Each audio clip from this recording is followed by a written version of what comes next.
Guys, listen to this. I was shocked when I saw how many people lose thousands of dollars to scammy merchants because they don't know the secret language of banks. In 2026, a chargeback isn't just a request. It's a legal battle you must be prepared to fight. Your hard-earned money can disappear in an instant. The systems designed to protect you have loopholes. Merchants are becoming more sophisticated at exploiting them. People are losing money they cannot afford to lose. It often starts with a single, seemingly small mistake that cascades into disaster. I was shocked when my first case unfolded. A friend lost $900 on a fake online store that vanished overnight. He did what most people do. He called the seller. The seller said no refund, then blocked his number. He waited, hoping it would resolve, but he missed a key time frame. By the time he contacted his bank, the case was closed, dispute denied. He lost the money for good. The mistake? Calling the merchant first.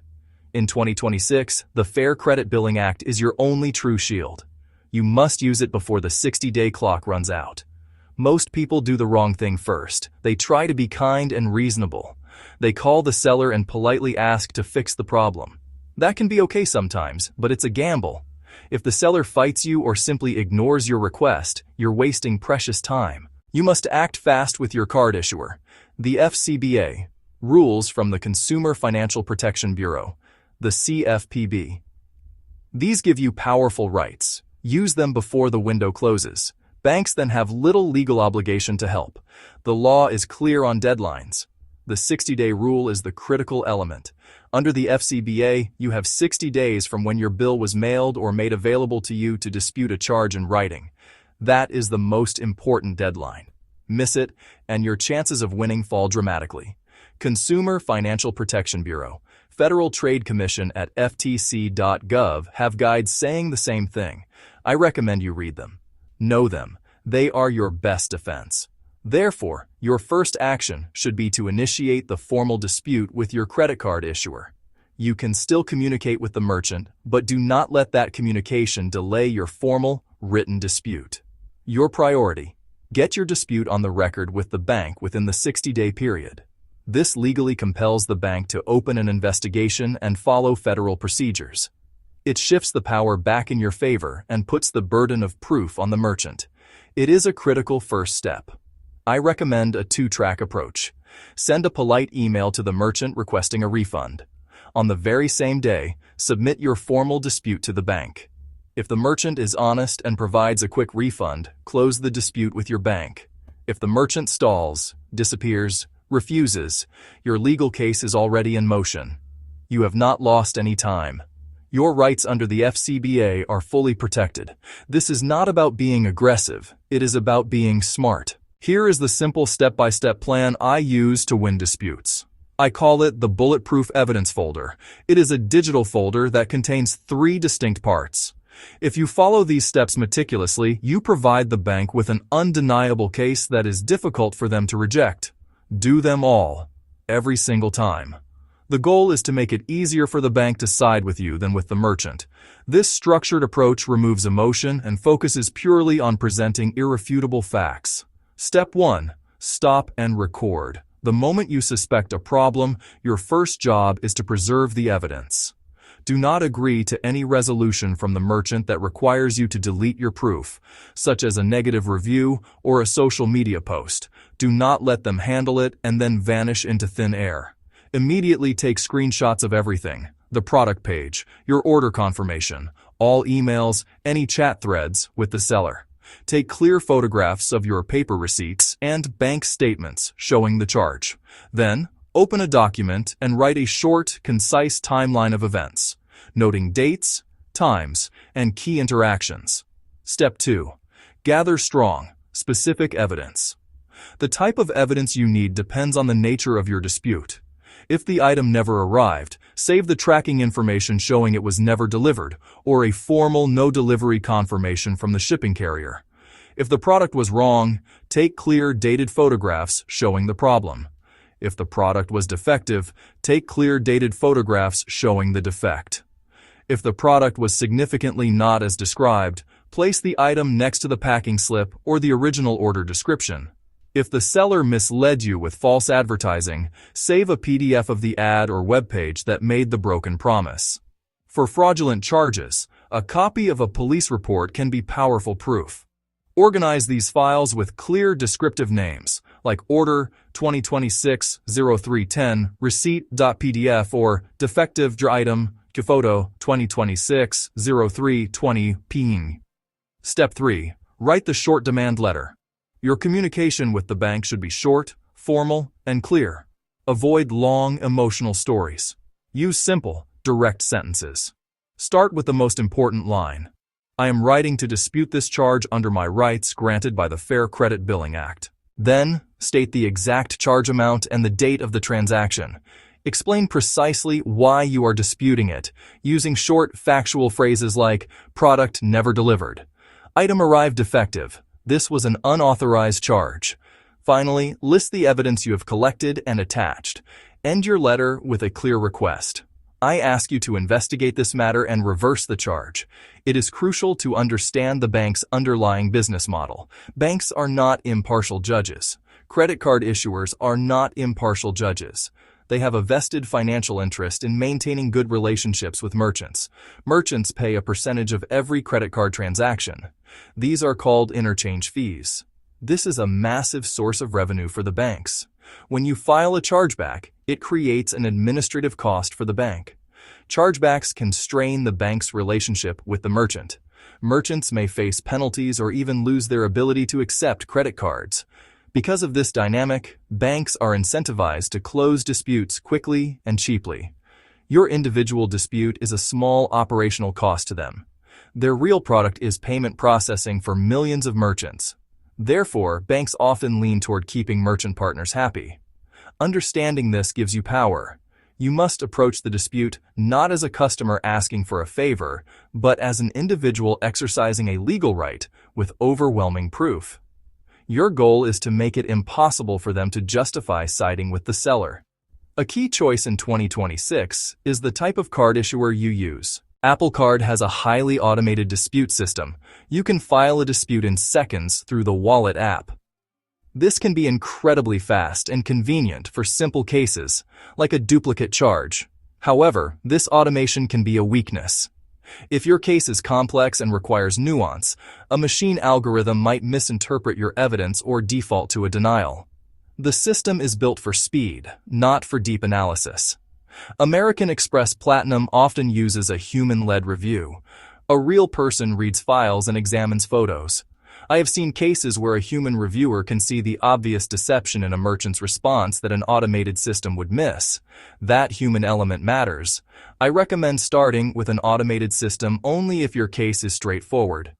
If it is complex or involves a significant amount of money, you should insist on a human review. You can do this by using a specific phrase. Please escalate this dispute to a human investigator for a detailed review. In my opinion, the right review path plus overwhelming documentation is what flips outcomes. When you communicate with your bank, the specific words you choose can make all the difference. There is a secret language, a set of phrases and legal terms, that triggers a different response from the bank's internal teams. Using these words demonstrates that you are an informed consumer who understands your rights. It moves your claim from a simple customer service ticket to a formal legal matter that requires a specific protocol. These are the exact words you should use in your emails, letters, phone calls to maximize your chances of success. First and foremost, always invoke the law by name. Start your written dispute with this exact sentence. I dispute this charge under the Fair Credit Billing Act. This is the most powerful phrase you can use. It immediately signals to the bank that you are aware of the federal law and that you expect them to comply with its requirements. It takes your claim out of the realm of simple store policy and places it squarely under the protection of consumer law. It is a non-negotiable opening that sets a serious tone. Next, be explicit about your expectations for the process. After stating your claim, use these phrases. Please open an investigation and provide written confirmation that you have done so. I request provisional credit for the disputed amount pending the outcome of your investigation. The FCBA allows banks to issue a temporary credit to your account while they look into the matter. Asking for it directly often speeds up the process and gives you immediate financial relief. Finally, when you submit your evidence, do not just send attachments without context. State clearly, "I have attached supporting evidence, including dated photographs, email correspondence, shipping records." This forces the representative handling your case to acknowledge the evidence you have provided. These phrases, Fair Credit Billing Act, open an investigation, provisional credit, attached supporting evidence, are not just words. They are procedural triggers. They show you know the rules of the game and make it significantly harder for the bank to dismiss your claim without a thorough and proper review. Knowing the names of the laws and agencies that protect you is a good start, but knowing how to use them is what gives you real power. The Fair Credit Billing Act is your primary weapon. Its most important provisions are the timelines. Banks must acknowledge within 30 days and resolve within 2 billing cycles, not exceeding 90 days. Always ask for confirmation of these dates. Ask a representative, "When can I expect to receive your written acknowledgement, and by what date will the investigation be complete?" Document their answer.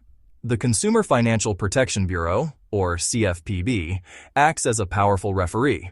If your bank unfairly denied your dispute or ignored FCBA rules, immediately file a complaint at cfpb.gov. When you file, the CFPB formally forwards it to the bank and requires a response, usually within 15 days. This often forces a senior compliance officer to take a second, more serious look. I have seen many initially denied disputes get overturned after a CFPB complaint was filed. The Federal Trade Commission, or FTC, is another valuable resource, especially for fraud, identity theft, or deceptive advertising. You can reference official FTC guidelines in your dispute. For example, the merchant's practices align with the definition of deceptive advertising as outlined by the FTC. You must maintain pressure. If denied, appeal, reference failures to consider your evidence, ask for a supervisor, be calm but firm, use short factual emails, and keep a complete record. I want to take a moment to speak directly to you. The financial world of 2026 is changing at an incredible pace. The playbook I am sharing is one piece of a much larger puzzle. The loopholes, the scams, the strategies banks and merchants use are constantly evolving. What works today might not work tomorrow.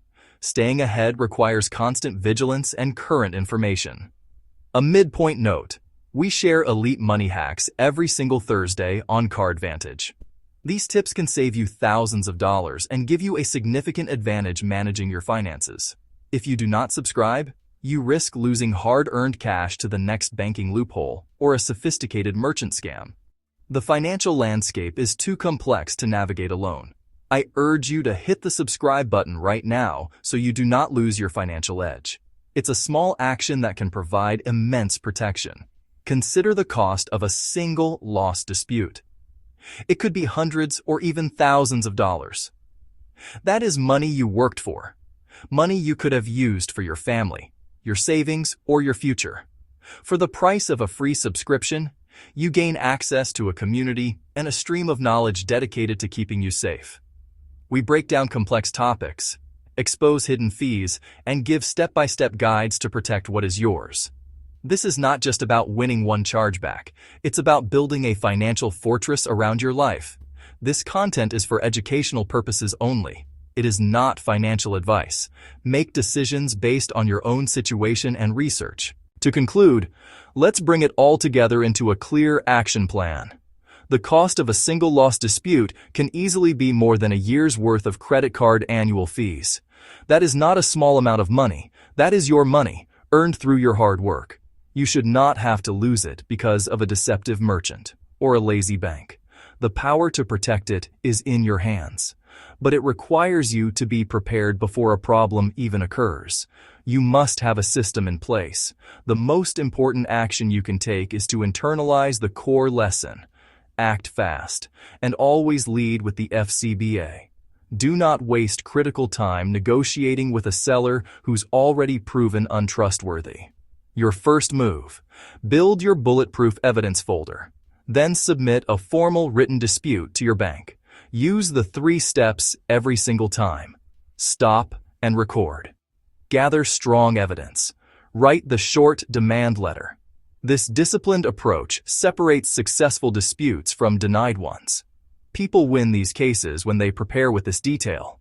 Sadly, people also lose significant amounts because they missed one crucial piece of evidence, or more commonly, they missed the 60-day window. Do not be one of them. Understand the rules, prepare your case with diligence, and you can navigate the chargeback process with confidence and protect your money. A single loss dispute can cost you more than a year of credit card fees. Subscribe to stay protected. We share elite money hacks every Thursday on CardVantage. This content is for educational purposes only. It is not financial advice. Make decisions based on your own situation and research. On screen. This content is for educational purposes only. It is not financial advice. Make decisions based on your own situation and research.